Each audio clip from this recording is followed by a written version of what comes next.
Salam olahraga, apa kabar teman-teman semua? Semoga dalam keadaan sehat. Untuk laga malam hari ini kita akan mulai membahas pertandingan tuan rumah Australia yang akan menjamu tim tamu timnas Indonesia.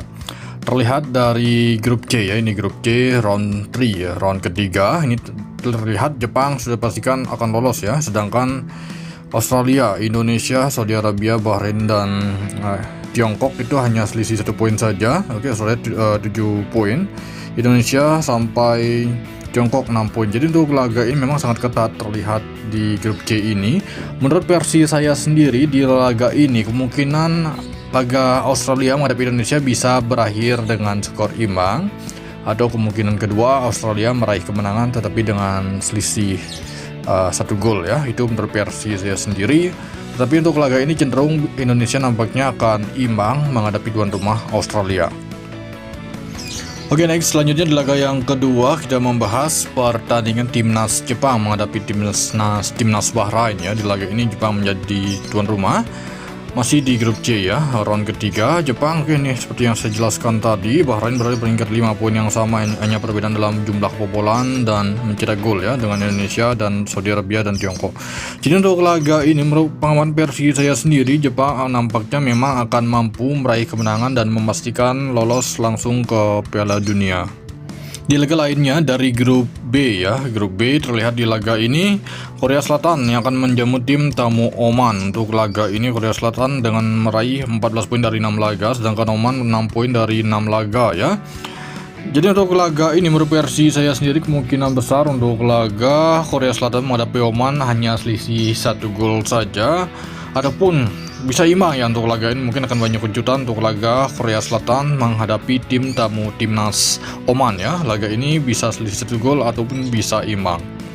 Kemudian saya pergi ke grup A. Di laga ini terlihat timnas Uzbekistan akan menjamu timnas Kyrgyzstan ya. Di laga ini terlihat di grup A Iran berada di puncak klasemen dengan meraih 16 poin dari 6 laga, sedangkan Uzbekistan berada di peringkat 2 dengan meraih 13 poin dari 6 laga ya. Sedangkan tim tamu Kyrgyzstan ini berada di peringkat 5 dengan meraih 3 poin dari 6 laga.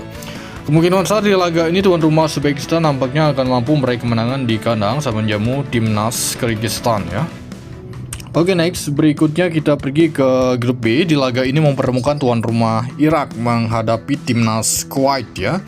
Di laga ini terlihat timnas Irak berada di peringkat 2 dengan meraih 11 poin dari 6 laga, sedangkan timnas Kuwait berada di peringkat 5 sementara dengan meraih 4 poin dari 6 laga. Jadi untuk laga ini menurut versi saya sendiri kemungkinan besar timnas Irak nampaknya akan mampu meraih kemenangan di kandang saat menjamu timnas Kuwait.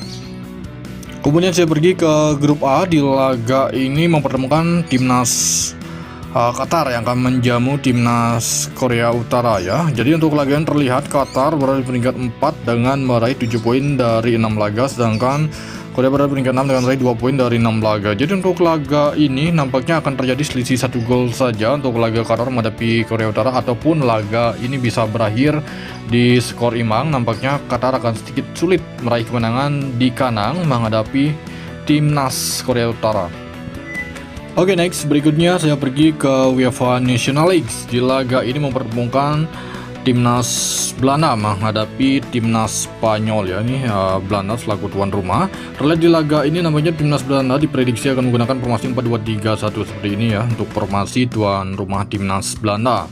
Oke, Van Dijk, ada Frenkie de Jong, Ruben Bridge dan Jenny Reinders itu dan Gakpo, Xavi Simon ya. Sedangkan Spanyol ya nampaknya menggunakan formasi 4-4-3 seperti ini, di mana Spanyol itu sempat juara Euro. Jadi untuk laga ini menurut versi saya sendiri, walaupun bermain tandang nampaknya timnas Spanyol akan mampu meraih kemenangan di kandang timnas Belanda.